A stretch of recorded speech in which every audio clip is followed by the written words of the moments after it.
Merci. Alors, je ne sais pas s'il faut que je remercie les organisateurs de m'avoir confié cette lourde tâche de faire une conférence grand public. C'est toujours extrêmement difficile et donc j'espère communiquer quelques idées qui me semblent importantes. Et donc, effectivement, c'est un peu bizarre peut-être d'avoir un physicien qui vous parle d'économie, mais c'est quelque chose qui m'intéresse depuis plusieurs années.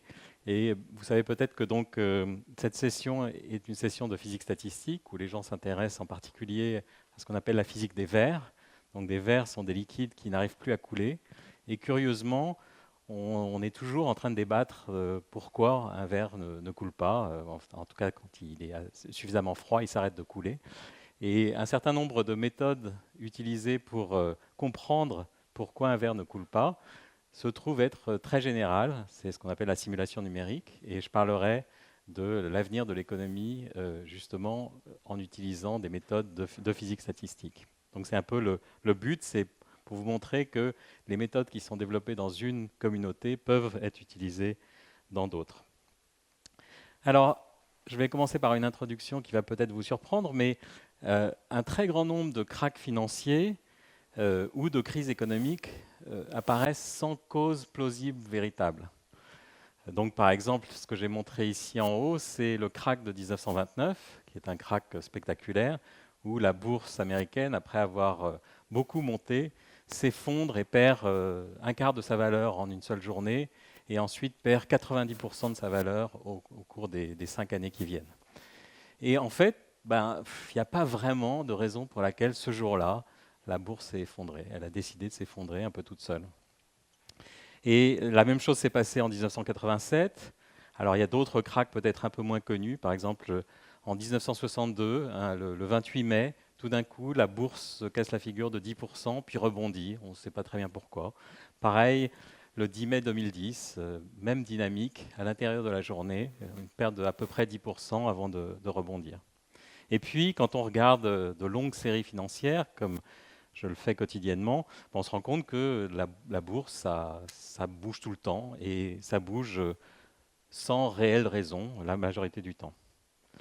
Alors ça a été discuté par des économistes déjà, mais c'est vraiment un fait empirique simple qui est que, bien sûr, de temps en temps, il y a une vraie raison pour laquelle les bourses bougent beaucoup, mais dans un très grand nombre de cas, on n'arrive pas vraiment à comprendre pourquoi ça s'est passé.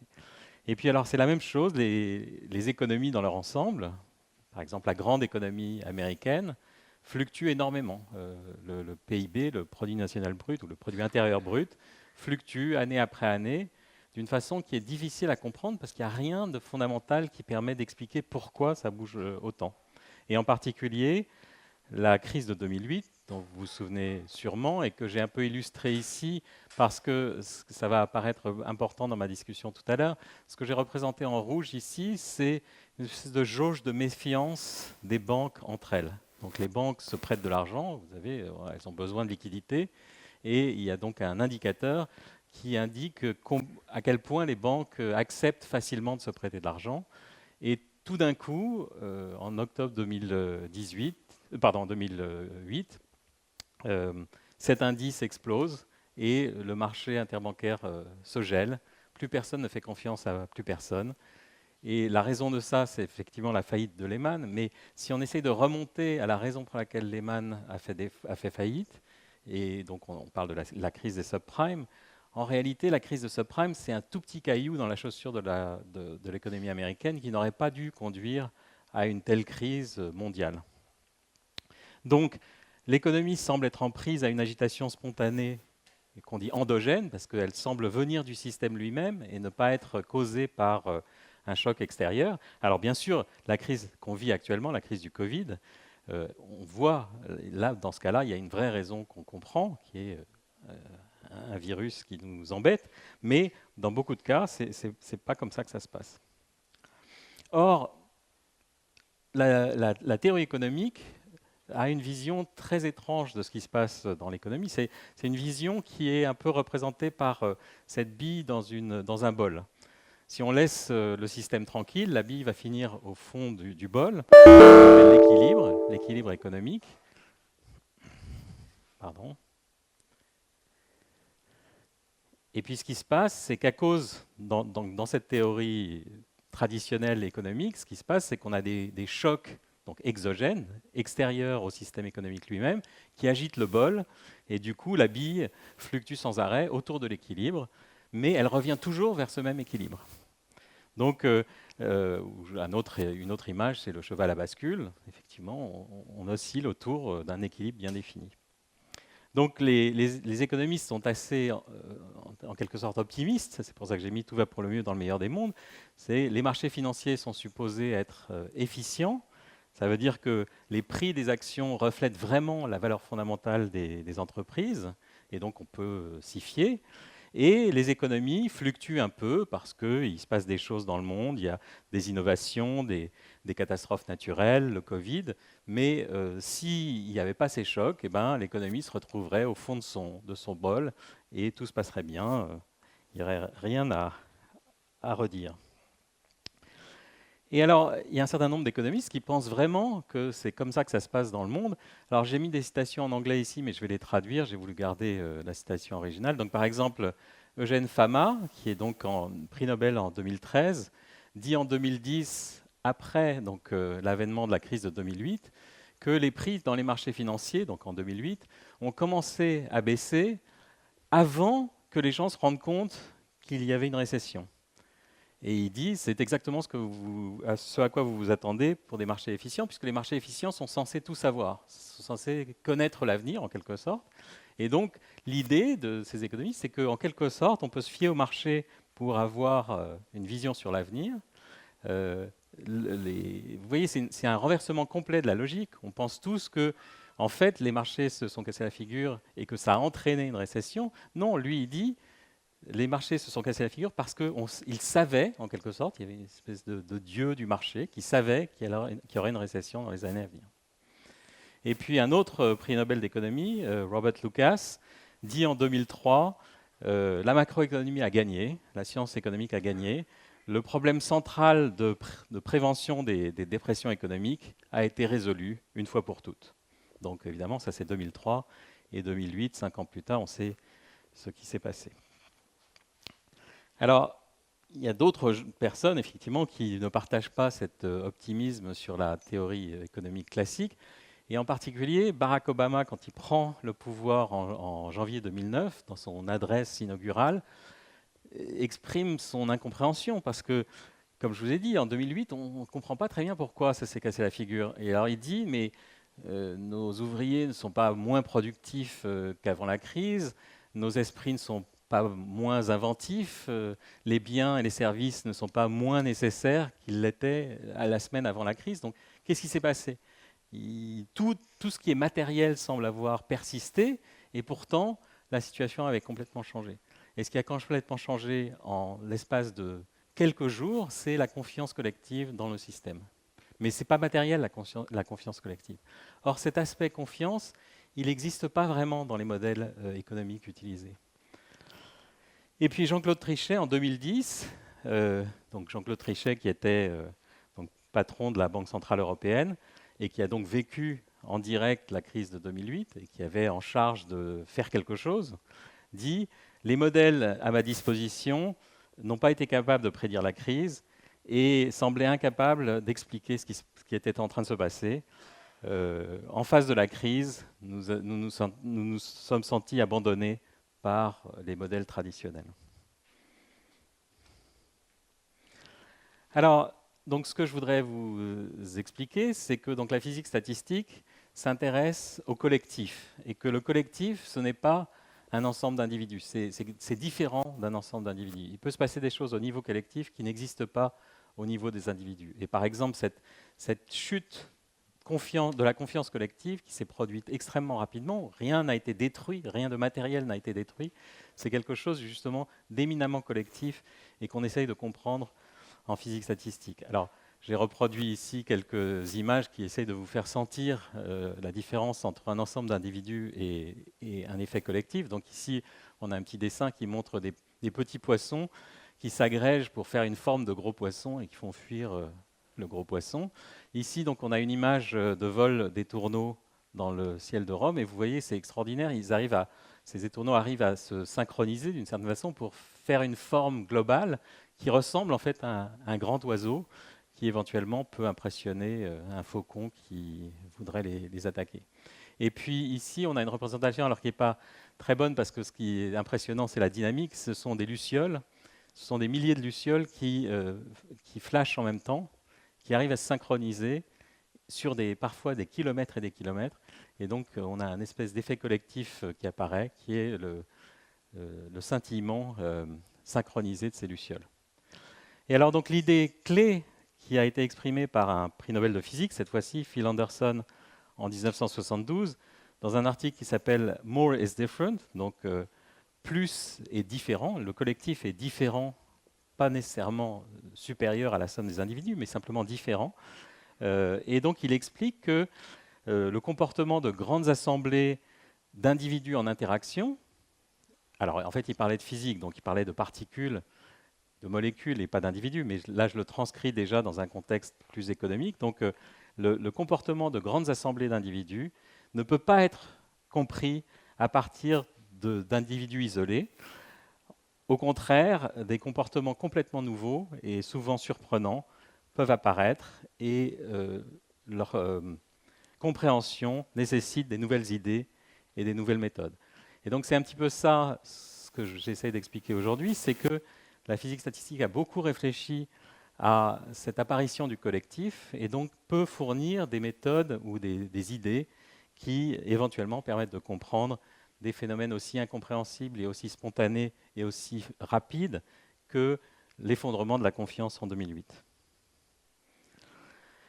Alors je ne vais peut-être pas lire cette citation dans son ensemble, mais c'est donc un livre d'un physicien qui s'appelle Strogatz, qui réfléchit à ces phénomènes de synchronisation de lucioles et qui raconte un peu l'histoire de la découverte de ce phénomène de scintillation collective, où il dit que des voyageurs occidentaux se rendant en Asie du Sud-Est revenaient avec des histoires incroyables de milliers de lucioles qui s'étalaient sur des kilomètres et qui arrivaient à flasher en même temps. Et donc pendant très longtemps, curieusement, ce phénomène auquel on n'est pas habitué si on l'a jamais vu, mais qui est quand même finalement très naturel, des lucioles, ce phénomène a mis beaucoup de temps à être compris, et c'est ce qu'il explique plus loin dans son introduction. Il dit que les gens se sont dit qu'il y a peut-être un chef d'orchestre qui permet à ces lucioles de se synchroniser.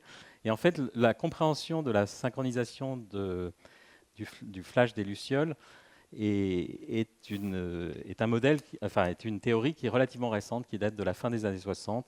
Donc pour comprendre ce phénomène, il a fallu attendre des dizaines d'années. Et il explique un petit peu dans son livre, c'est assez amusant, des théories complètement farfelues qui ont été proposées pour expliquer ce scintillement collectif. Alors ici, je montre d'autres effets collectifs qui sont peut-être plus proches de ceux qu'on veut comprendre aujourd'hui. Par exemple, la hola dans les stades. Donc, vous avez tous vu ce phénomène où, de façon collective, après quelques essais, une vague se propage dans un stade. Et donc, des centaines d'individus arrivent à se synchroniser pour faire quelque chose. Et puis, évidemment, les émeutes où le comportement de foule peut être très, très différent du comportement d'individus. D'ailleurs, quand on interroge des gens qui ont participé à des événements collectifs comme des émeutes ou par exemple, des viols collectifs ou des choses terribles comme ça, en fait, ils vous expliquent qu'ils ne comprennent pas ce qui s'est passé, qu'ils ont été pris dans une foule et qu'ils ont perdu finalement leur individualité. Alors ici, je ne sais pas si vous avez vu ce film de Monty Python qui s'appelle La vie de Brian. Donc c'est une image sortie de ce film. Donc Brian se met à sa fenêtre le matin et voit cette foule de gens qui veulent le suivre. Et alors il leur dit mais vous n'avez pas besoin de me suivre, vous n'avez pas besoin de suivre qui que ce soit. Il faut que vous pensiez par vous-même. Vous êtes tous des individus. Et la foule répond nous sommes tous des individus. Et Brian leur dit vous êtes tous différents. Et la foule répond oui, nous sommes tous différents. Et puis il y a un petit gars dans la foule qui dit pas moi.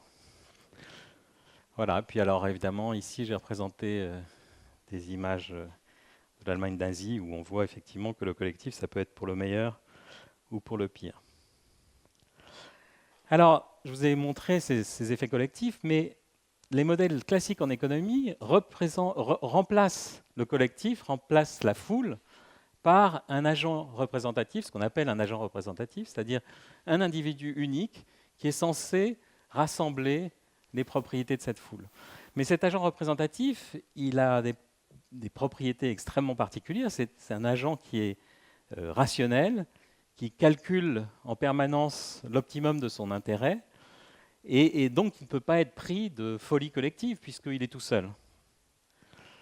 Et donc la vraie question, pour aller au-delà de ces modèles classiques, qui donc simplifient le problème à l'extrême, mais à un tel extrême qu'on perd ces événements tout à fait spectaculaires dont je viens de parler, eh bien, il faut essayer d'aller au-delà. Il faut, au lieu de décrire toute la société par un seul agent, toute l'économie par une seule firme, et puis évidemment ça simplifie beaucoup la description, il faut essayer justement de réintroduire des agents individuels qui sont hétérogènes, qui sont tous différents, comme disait Brian, qui sont très imparfaitement rationnels. Je ne sais pas ce que vous en pensez, mais je pense qu'à l'échelle individuelle, on n'est pas très fort, mais bon.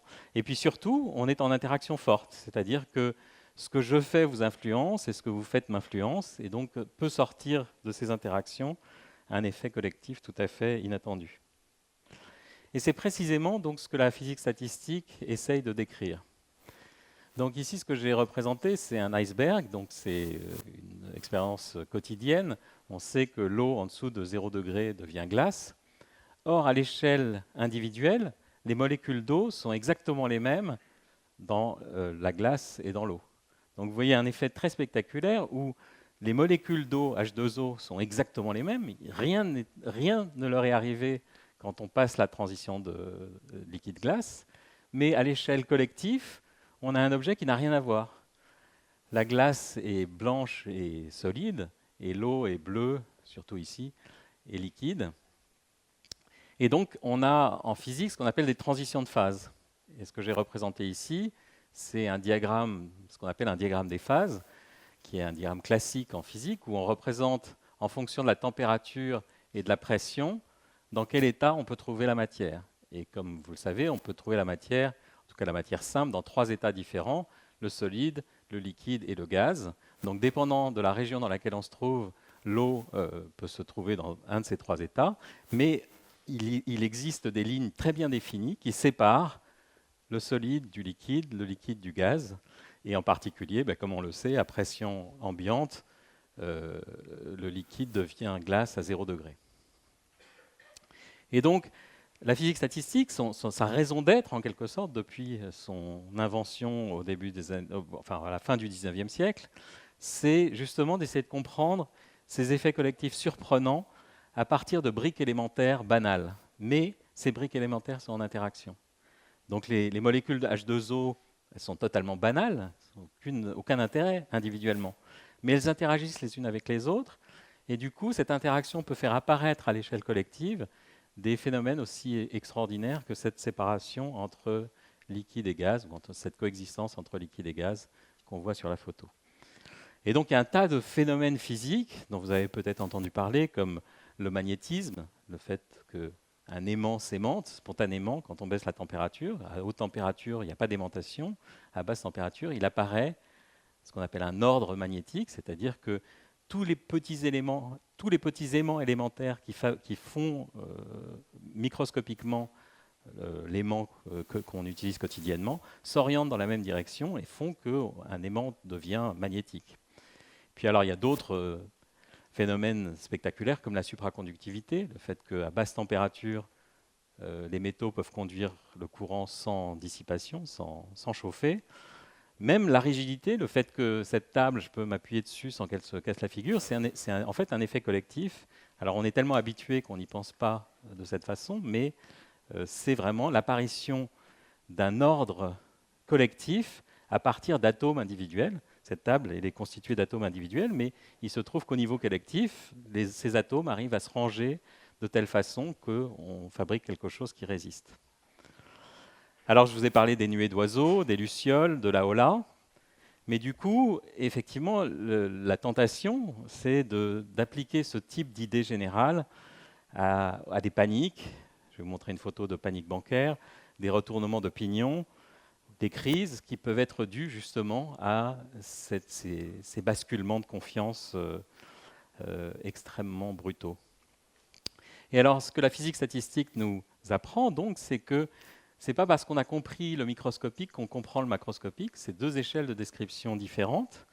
Et pour revenir à l'économie, eh bien, ce n'est pas parce qu'on a des agents rationnels au niveau élémentaire que le collectif est forcément rationnel. Le collectif peut se conduire de façon totalement irrationnelle, même à partir d'agents rationnels. Et inversement, on peut avoir des agents irrationnels qui, au niveau collectif, se comportent comme les économistes l'imaginent, c'est-à-dire comme un agent représentatif, comme un agent unique qui serait rationnel, comme si cet agent représentatif était rationnel.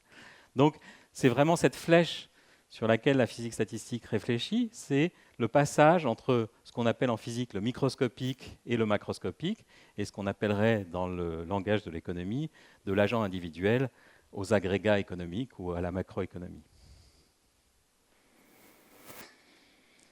Alors voilà un exemple que je trouve à la fois tragique et très spectaculaire pour vous expliquer comment des effets collectifs peuvent réellement apparaître et faire en sorte que la notion d'individu perd complètement son sens et peut conduire à des effets inimaginables en quelque sorte.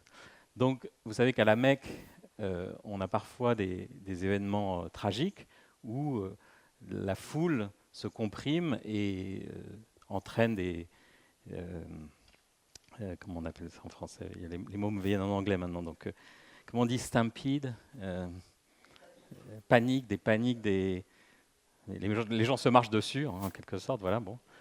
Il y a sûrement un mot meilleur, mais c'est piétinement. Voilà. Merci. Et donc, en fait, ce qui peut se passer à la Mecque, c'est que la foule devient tellement dense que les individus se fondent dans un espèce de milieu, une masse humaine, un milieu élastique, qui fait que le mouvement d'un individu ici se propage et affecte un individu qui est très loin. Vous voyez que si les gens sont suffisamment séparés, ben je peux bouger un petit peu, je vais affecter personne parce qu'il n'y a personne autour de moi. Si on est un peu plus comprimé, je peux bouger un petit peu, peut-être que ça va bousculer 2 ou 3 personnes, mais ça va s'arrêter là. Or, la foule peut devenir tellement dense que le mouvement d'une seule personne peut affecter une personne très très loin. Et ce que ça veut dire, c'est que, exactement comme dans un milieu élastique, on peut avoir propagation d'ondes, des vraies ondes de pression qui se propagent dans ce milieu humain. Et ces ondes peuvent se focaliser et conduire à des étouffements, à des écrasements de personnes qui sont à la fois responsables de la transmission de ces ondes, puisqu'ils sont dans la foule, mais ils n'y peuvent rien.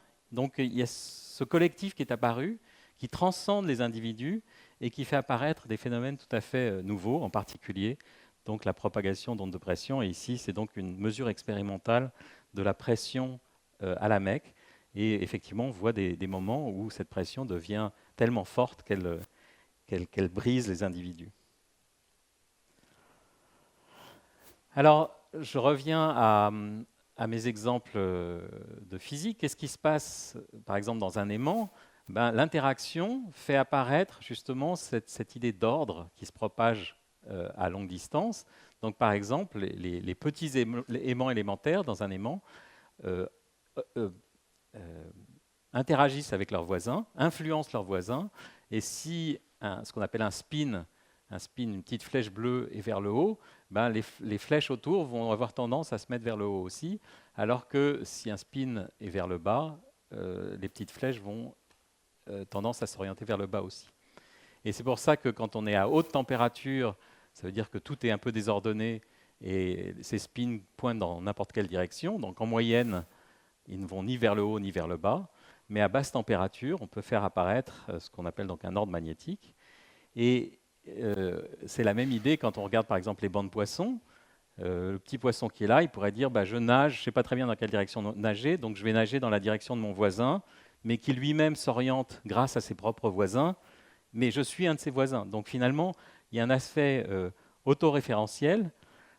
qui fait que tout ce banc de poissons est capable, parce que les poissons, j'allais dire les gens, les poissons se regardent les uns les autres, de faire apparaître une direction cohérente de propagation au lieu d'avoir des poissons qui nagent dans tous les sens. Et donc, de façon un peu générale, quand les interactions sont faibles, le comportement collectif est complètement désordonné, alors que quand les interactions deviennent plus fortes, on peut avoir ces effets d'orientation collective, donc de magnétisme ou de bancs de poissons qui se dirigent dans une direction, ou d'autres phénomènes, comme par exemple la confiance collective qui peut apparaître ou disparaître dépendant des conditions. Et alors, effectivement, nous sommes des animaux sociaux, nous interagissons beaucoup les uns avec les autres, et ici je cite Henri Poincaré, qui disait « Quand des hommes sont rapprochés, ils ne décident plus au hasard et indépendamment les uns des autres, ils réagissent les uns sur les autres. Des causes multiples entrent en action, elles troublent les hommes, les entraînent à droite et à gauche, mais il y a une chose qu'elles ne peuvent pas détruire, ce sont leurs habitudes de moutons de Panurge. » Donc c'est vraiment l'idée justement de cette interaction forte entre nous, qui font que ce que vous faites, ce que je disais au début de cet exposé, ce que vous faites m'influence et ce que je fais vous influence. Et donc j'ai quelques exemples ici. Par exemple, c'est locks.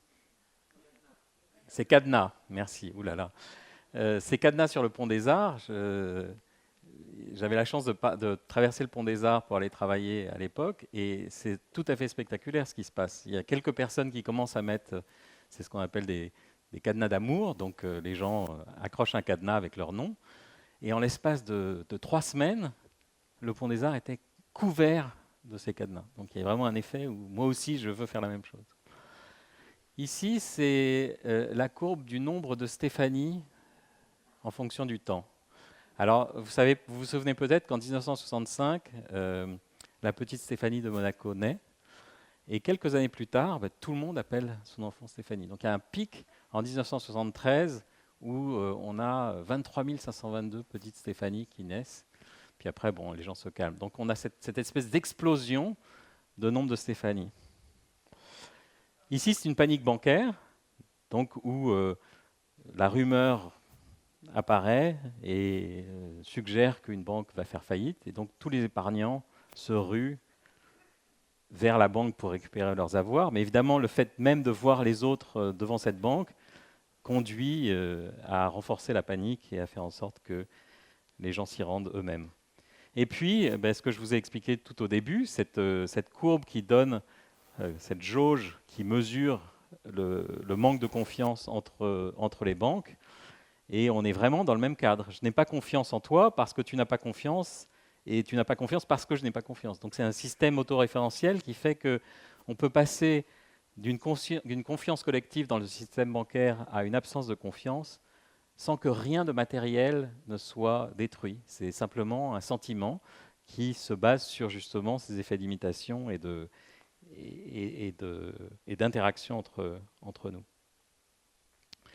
Alors là, une illustration de ces manques de cette perte de confiance, c'est l'hyperinflation. Quand on perd confiance dans la monnaie, il peut se passer des choses invraisemblables.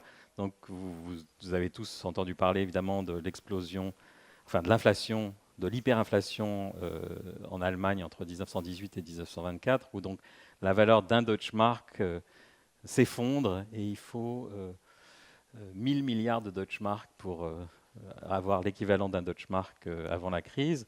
Ici, j'ai reproduit un vrai billet, c'est un vrai billet de la Banque du Zimbabwe, qui est de 100 000 milliards de dollars. Voilà. Un billet de 100 000 milliards de dollars. Et puis ça, c'est peut-être quelque chose qu'on oublie un peu, c'est que pendant la Révolution française, la valeur des assignats s'est complètement effondrée entre 1789 et 1796. Donc, on parle peu des conditions économiques pendant la Révolution française, mais c'était sûrement pas très joyeux. Voilà, alors comment est-ce qu'on peut essayer d'aller plus loin et de faire en sorte que les modèles économiques soient plus représentatifs justement du monde dans lequel on est, c'est-à-dire un monde où nous nous imitons et ces effets collectifs peuvent apparaître. Et c'est là que la simulation numérique, celle dont je vous ai parlé tout à l'heure en vous racontant ce qui se passe ici pendant la journée, c'est-à-dire des gens qui essayent de comprendre la transition vitreuse à partir de simulations d'atomes ou de molécules, mais comment on pourrait essayer de transposer cette idée à des communautés d'individus. Et alors, j'ai ici une phrase d'un journaliste scientifique qui s'appelle Mark Buchanan et qui a essayé de, de- de défendre l'idée de simulation numérique en économie. C'était juste après la crise de 2008. Donc il a écrit un article et pour une fois je l'ai traduit. Il dit, enfin je l'ai un peu adapté surtout. Il dit la simulation numérique est l'équivalent pour notre imagination du télescope pour notre vision. Elle permet d'entrevoir des signes noirs. Alors vous savez que les signes noirs, c'est cette parabole en quelque sorte de Nassim Taleb où tout le monde n'avait vu que des signes blancs en Europe, donc on ne pouvait pas imaginer l'existence de signes noirs. Donc ce sont des événements qui sont censés être impossibles. Et puis, quand on se rend en Australie, on se rend compte que ces signes noirs existent. Donc c'est l'idée d'événements très rares et très inattendus. Et en fait, ils sont inattendus, mais aussi simplement parce qu'on n'a pas l'imagination pour justement les anticiper. Puis j'ai représenté Galilée et sa lunette. Donc la simulation numérique, c'est vraiment l'équivalent de la lunette de Galilée pour entrevoir des choses qu'on n'arrive pas à imaginer sans l'aide de cette simulation. Et donc, cette simulation numérique, elle est très développée en physique depuis les années 80, disons. Et donc, en physique, on simule des molécules. Chaque molécule individuelle a des règles d'évolution très simples. Et le niveau macroscopique, au contraire, peut montrer des choses non triviales, un peu inattendues. Donc, par exemple, ici, j'ai pris quelques exemples, j'aurais pu en prendre d'autres. Ici, c'est une simulation numérique de ce qui se passe quand on tire sur un matériau pour le fracturer. Et donc, vous ne voyez pas chaque atome individuel, mais il est dans la simulation. Chaque atome on garde en mémoire sa position, sa vitesse, et puis on regarde ce qui se passe en tenant compte bien sûr des interactions entre les atomes. Et puis on voit ici une fracture se propager à l'intérieur du matériau. Et tout ça est complètement fictif, ça n'existe pas, ça n'existe que sur l'ordinateur, mais on arrive à reproduire des faits réels.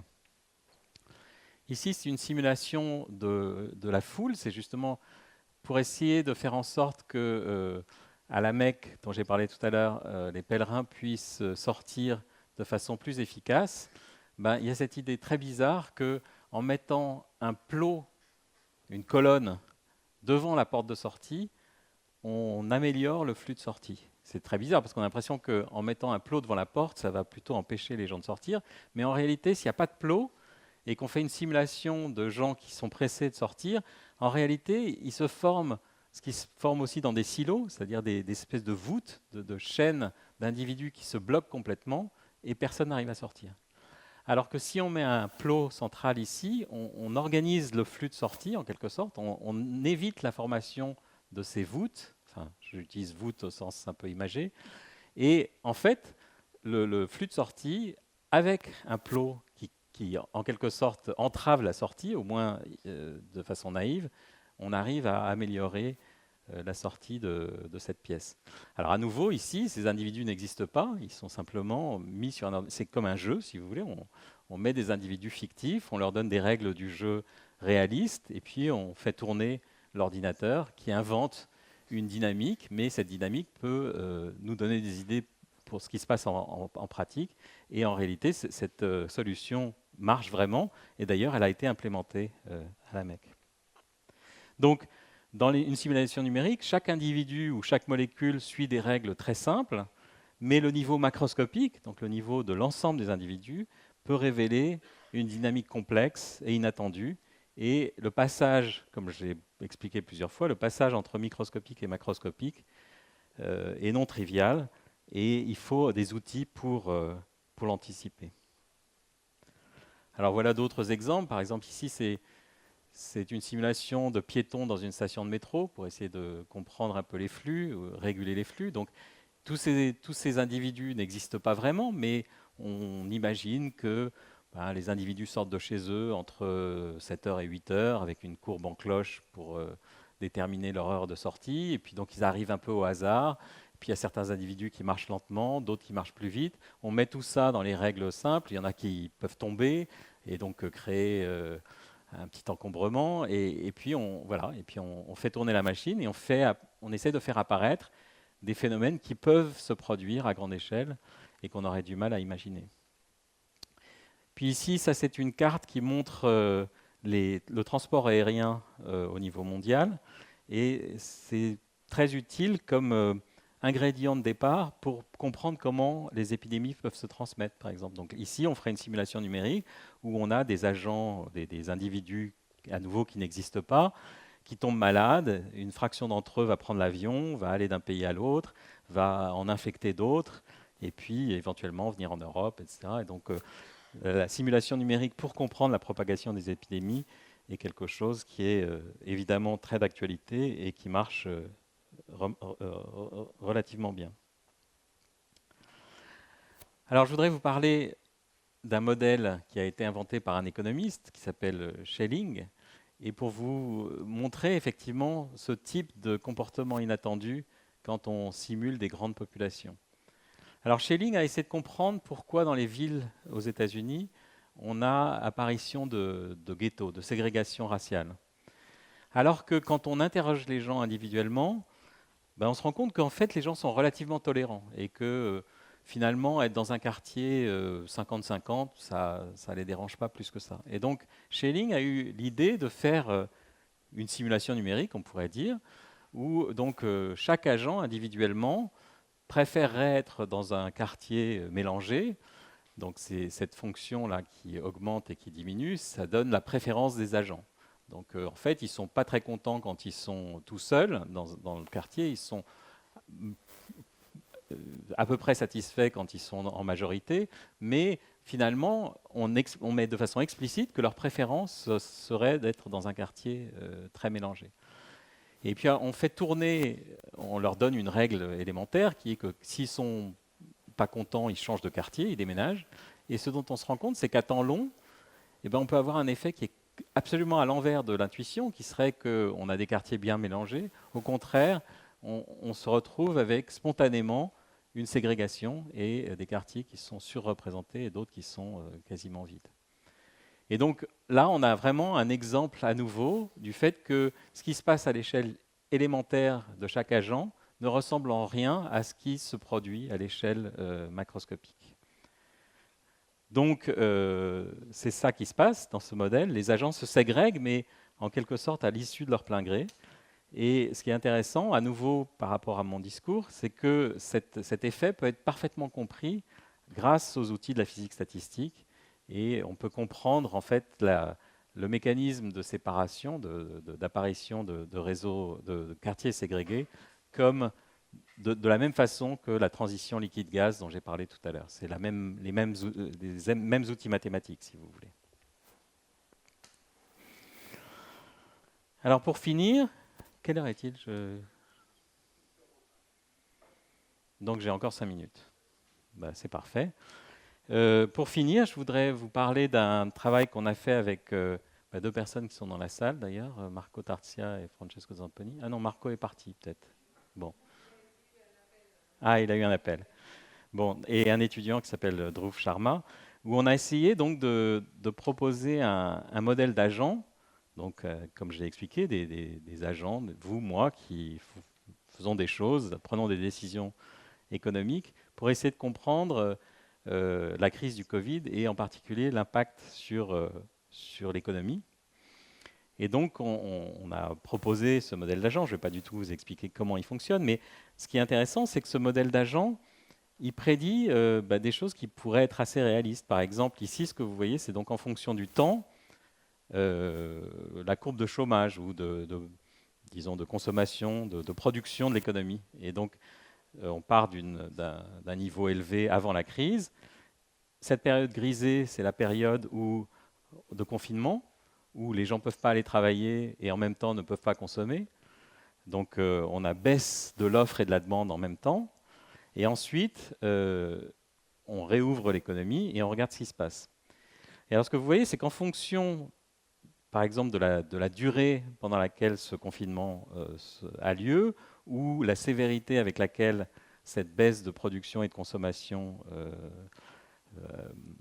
apparaît, il y a des configurations où, dès qu'on réouvre l'économie, le niveau revient à son niveau initial.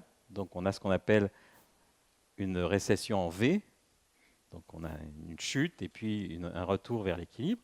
Mais on peut avoir d'autres cas qui sont simplement différents du premier par l'amplitude de la crise, enfin de la baisse de production et de consommation, du nombre de gens qui ne peuvent pas aller travailler, si vous voulez, où ce qui se passe est complètement différent, où on passe d'un équilibre avant la crise, qui était un équilibre à haute production, à un équilibre qui est de façon permanente, où la production, ou le chômage, si vous voulez, a baissé. Et donc, dépendant de l'amplitude de la crise et dépendant des politiques qu'on applique pour essayer de faire en sorte que les dégâts ne soient pas trop importants, on peut avoir différents types de profils. On peut avoir donc un profil en U, un profil en L, donc le L puisque ensuite on ne remonte jamais, et puis d'autres types de profils si on essaye d'aider l'économie à s'en sortir. Et donc on peut avoir des courbes qu'on appelle en W ou d'autres lettres typographiques. Et là où je veux en venir, c'est que, exactement comme je vous ai montré un diagramme de phase qui sépare le solide, le liquide et le gaz, ici, eh ben on peut tracer un diagramme de phase dans notre économie fictive en fonction de l'amplitude du choc pendant le confinement. Alors ces deux axes représentent la baisse de la consommation et la baisse de la production. Et ce qu'on voit, c'est qu'exactement de la même façon que dans le problème liquide-gaz, on a une région liquide et une région gaz. Ici, on a une région où la crise n'est pas trop grave parce que le système rebondit tout seul. Et puis, une région beaucoup plus grande où on a au contraire une courbe en L, où l'économie n'arrive pas à se rétablir toute seule. Et ce qui est frappant, c'est l'existence d'une ligne de transition entre les deux qui est très bien définie. Donc, il ne faut pas s'approcher de cette ligne de transition parce que si on la dépasse, on risque d'avoir des problèmes. Donc c'est cette analogie très forte avec la physique statistique qu'on voit ici se réaliser. Et ce que je voudrais vous montrer, c'est à quel point ce type de modèle d'agent, où on a mis donc des agents qui interagissent, et ce type de modèle d'agent est extrêmement différent des modèles classiques d'agents représentatifs, où ce qui se passe dans ces modèles d'agents représentatifs, c'est qu'il n'y a qu'un seul équilibre. Vous vous souvenez, je vous ai montré la bille dans son bol, l'équilibre fondamental, il est toujours le même. Et donc, il y a un choc, c'est le PIB qui s'effondre, mais quoi qu'on fasse, on revient vers l'équilibre. Et donc, vous avez dépendant des modèles, les courbes sont différentes, mais vous voyez qu'à chaque fois, si on attend suffisamment longtemps, dans les modèles classiques, tout va pour le mieux dans le meilleur des mondes, comme je disais, on retrouvera le niveau d'équilibre d'avant la crise. Alors que dans le modèle d'agent qu'on a proposé, au contraire, il faut se méfier parce que si le choc est trop important, on ne reviendra jamais au niveau d'avant la crise. Donc ce modèle d'agent, qui a des tas de défauts, on n'a pas du tout résolu le problème, mais il est très intéressant dans le sens de Mark Buchanan, c'est-à-dire qu'il stimule notre imagination et en particulier, il nous suggère que il y a des choses qui peuvent mal se passer. Donc c'est un outil de prévision, en quelque sorte, qui est qualitatif, mais qui peut être extrêmement utile. D'ailleurs, j'en profite pour dire que notre modèle prédit aussi qu'il y aura de l'inflation après la crise. Bon. Donc c'est sur ce point que je voudrais terminer, c'est que cette simulation numérique et l'idée d'utiliser des modèles d'agents ou des méthodes qu'on utilise depuis longtemps en physique, c'est peut-être le futur de la science économique, en ayant plus de données sur ce que font les gens au quotidien. On arrivera peut-être à avoir d'aussi bons modèles en économie qu'on a des bons modèles en physique, mais c'est probablement pas avant des dizaines d'années. En tout cas, voilà, personnellement, je pense que c'est vraiment une voie très intéressante à poursuivre, et en particulier parce que, comme je vous l'ai dit, même si ces modèles d'agents sont relativement rudimentaires, ce sont des générateurs de scénarios. Ce sont des choses qui nous permettent d'imaginer des choses qu'on n'aurait pas pu imaginer en l'absence de cet outil numérique. Et le fait de pouvoir imaginer des scénarios de ces signes noirs dont je parlais tout à l'heure, ça me semble très très important. Et donc, comme disait Keynes, il vaut mieux avoir raison, disons avoir une théorie qui est grosso modo qui donne à peu près la bonne réponse, plutôt qu'une théorie qui permet de calculer des chiffres à la 3e décimale, mais qui sont basés sur des hypothèses complètement fausses. Donc voilà, donc c'est sur ça que je voudrais terminer. J'ai essayé de vous parler de ces crises endogènes, de ces crises sans cause apparente, qui semblent s'expliquer à partir de comportements collectifs que les physiciens connaissent bien et que les économistes peinent encore beaucoup à intégrer dans leur modèle. Et sur ce, je m'arrête et donc